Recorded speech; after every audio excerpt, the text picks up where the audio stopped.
Assalamualaikum warahmatullahi wabarakatuh. Baik sahabat dimanapun anda berada, semoga selalu dalam keadaan sehat walafiat, dan mudah-mudahan kita senantiasa berada dalam taufik dan hidayah Allah subhanahu wa ta'ala. Baik, sebagaimana biasanya di sini kita akan mengajak berdiskusi ataupun bertabayun dengan saudara-saudara kita yang dalam kaum manhaj salafi wahabi. Jadi ketika kita sebutkan wahabi, kalau kawan-kawan tidak merasa wahabi, itu jangan marah. Berarti kalau misalkan tidak wahabi, oke, berarti manhaj salaf. Yang penting manhaj salaf, kalau memang pemahaman antum itu sesuai dengan salafus saleh. Salaf ini kan artinya pendahulu, mulai daripada sahabat, tabi'in, kemudian tabi'in. Arti tabi' kan pengikut, yang memang setelah tabi'in itu ada yang namanya pengikut, yaitu tabi'in. Setelah itu ada ulama mutaqaddimin, ulama mutaakhirin, dan ulama-ulama yang muktabar. Arti ulama yang muktabar yang memang bisa kita iktibarkan ilmunya, itu masih berada dalam zaman sekarang, itu namanya ulama-ulama muktabar, ulama yang bisa kita iktibarkan. Jadi begitu kawan-kawannya. Di sini kita berdiskusi, dan kolom komentar itu memang selalu saya aktifkan, petanda bahwasanya itu memang kita di sini adalah untuk mencari kebenaran dengan jalan berdiskusi, supaya jangan ada lagi nanti ada di antara kita umat Islam ini saling membid'ahkan amaliyah antara kaum satu dengan kaum yang lainnya. Karena setiap kaum itu umat Islam, selama dia berpegang teguh kepada Al-Quran dan hadis, berarti itu jangan sembarangan kita menuduh bid'ah, menuduh sesat dan lain sebagainya. Contoh misalkan ada kaum-kaum yang bermadzhab, berarti mereka mengikut Al-Quran dan hadis itu berdasarkan ijtihad daripada para imam. Ataupun di Indonesia ini kan ada namanya golongan, bukan golongan sih, organisasi. Misalkan baik itu apakah organisasi NU ataupun Muhammadiyah. Amaliyah mereka itu kan pada dasarnya semua ada nas ataupun dalilnya. Jadi supaya nanti kita jangan mudah menyalahkan orang lain. Ingat, kita umat Islam bersaudara.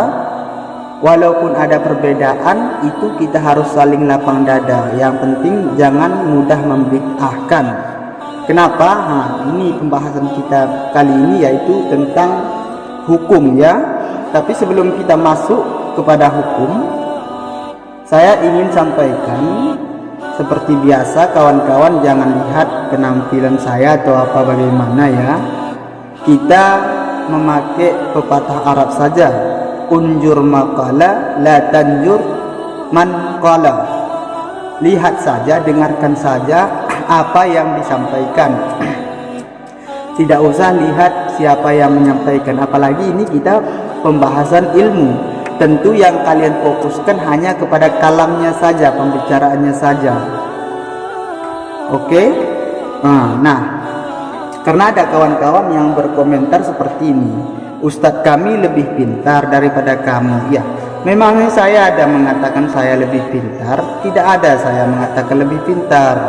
Kemudian mereka mengatakan Ustadz kami itu bukan sembarangan dari Timur Tengah. Oke, kita akui. Saya kan selalu bilang saya ini hanya seorang al-fakir ilmu agama. Cuman perlu kalian ketahui, karena memang saya menyadari saya ini fakir akan ilmu agama, makanya saya menggunakan referensi. Saya memang tidak lulusan Timur Tengah, cuman referensi yang saya gunakan ini kawan-kawan lihat sendiri ya. Bahasanya aja bukan bahasa kita, artinya referensi yang kita gunakan ini memang berasal daripada Timur Tengah kawan-kawan ya. Kitabnya orang Timur Tengah. Perlu saya jelaskan dulu, referensi yang kita gunakan ini sangat ilmiah ya, karena di dalamnya ini bukan cuma satu orang ulama akan tetapi terdapat 3 ulama. Tentunya juga ulama-ulama bukan ulama Indonesia ya, karena saudara-saudara kita yang dari Salafi Wahabi ini seringkali anggap sepele ya kepada ulama-ulama kita, padahal walaupun mereka bukan Timur Tengah, tapi ilmu agama mereka itu silsilahnya sampai ke Rasulullah. Baik, langsung saja kita masuk kepada pembahasan, yaitu inilah 5 hukum yang sering dilupakan sama kaum Salafi Wahabi. Mereka hanya fokus kepada bid'ah sunnah, padahal hukum dasar, ini hukum dasar ya, beda sumber, beda hukum dasar. Kalau sumber dasar itu kan Al-Quran dan hadis. Kalau dasar hukum, nah ini ada 5 dasar hukum yang sering dilupakan oleh kaum Wahabi, yaitu wajib, sunnah, makruh, haram, mubah. Sehingga yang terjadi dalam pengajian-pengajian ataupun kajian-kajian kaum Salafi Wahabi ini, ketika jamaah bertanya ciri-ciri mereka saja kan itu kan sering kita sudah tahu ya, umpamanya begini adalah kearab-arapannya. Afwan Ustadz, ana mau bertanya. Tabarakallah, mantap sih. Misalkan apa hukumnya maulid, apa hukumnya yasinan, itu apa yang terjadi? Langsung kalau tidak bid'ah, sunnah, itu berarti kan tok berpegang kepada 2 ini. Padahal hukum dasar Islam itu ada 5 yang dilupakan mereka. Mana referensinya? Ini simak. Ini kita baca referensinya ya. Wal hukmu wajibu wa mandubun wa ma ubaihu wal makruhun ma'a ma haraman. Bermula hukum itu wajib, itu mandub. Mandub artinya itu sunat, dan ubaihu mubah, makruh dan makruh, ma'a ma haraman beserta haram. Jadi ada 5 kawan ya.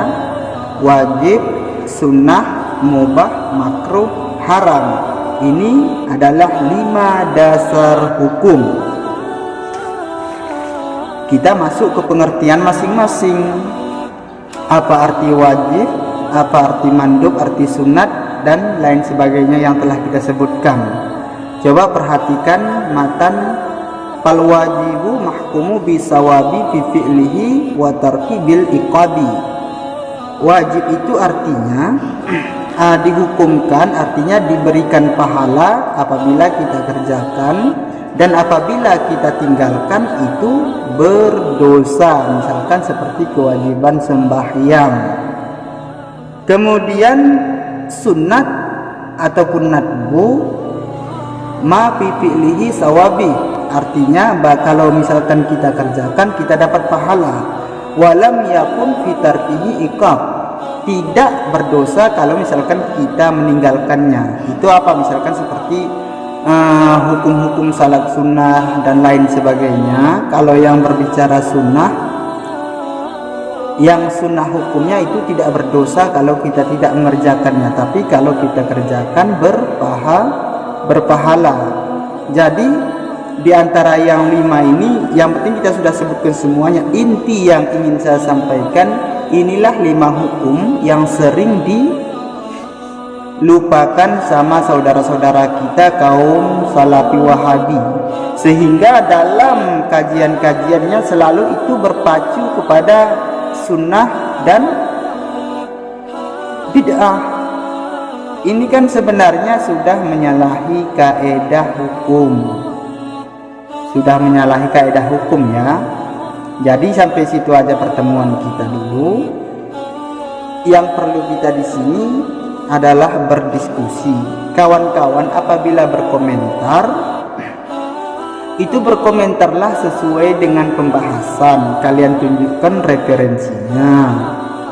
Jangan nanti berkomentarnya lain dan aneh-aneh semua. Ini mohon maaf kawannya, pada dasarnya itu tidak menyambung dengan pembahasan. Ini yang saya bahas misalkan tentang hukum wajib, sunnah, makruh, haram, dan mubah. Kan itu yang kita bahas tadi.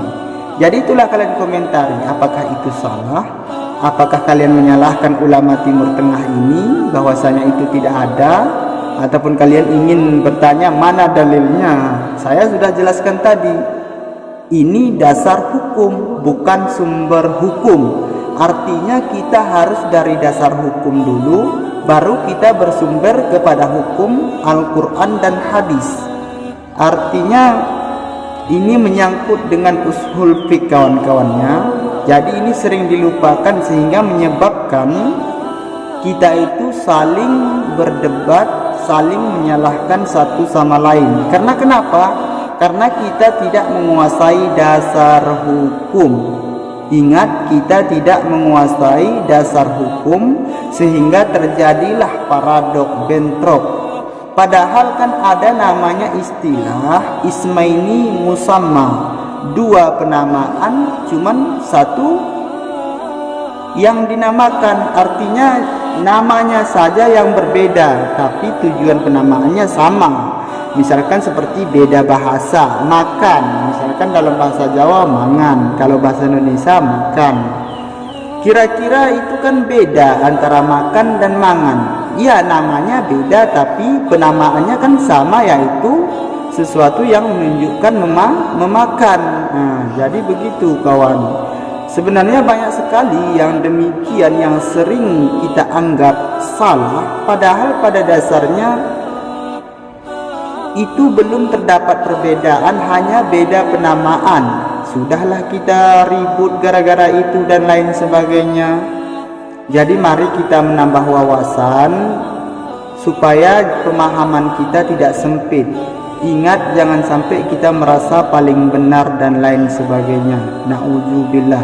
Semoga kita semua selalu mendapatkan taufik dan hidayahnya Allah Subhanahu wa ta'ala, dan kita kembali kepada Al-Quran dan hadis yang sesungguhnya, dalam sunnah yang sesungguhnya, bukan cuma sekedar ucapan kita yang mengaku, dan kembali kepada pemahaman ulama salafus saleh. Artinya kita berada dalam manhaj salaf yang sesungguhnya, bukan cuma sekedar pengakuan kita.